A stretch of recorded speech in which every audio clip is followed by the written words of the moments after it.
চাপ না ইনিংসে ৭৪ ওভার করার জন্য মুস্তাফিজ বোলিংয়ে আসেন।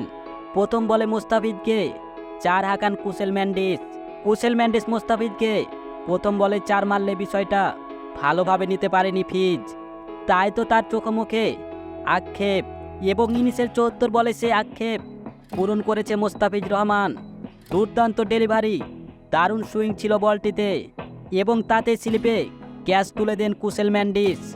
আর উইকেট পেয়ে মুস্তাফিজের সে কি উদযাপন! তাতে ৮ বল খেলে ৬ রান করতে পারে কুসেল ম্যান্ডিস। মোহাম্মদ নবী এসে মুস্তাফিজ রহমানকে গা চাপড়া দিলেন।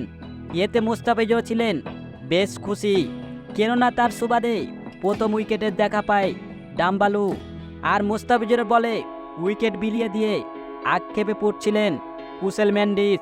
আশা করছি আজকের ম্যাচে পরের ওভারগুলো দুর্দান্ত করবে মুস্তাফিজ।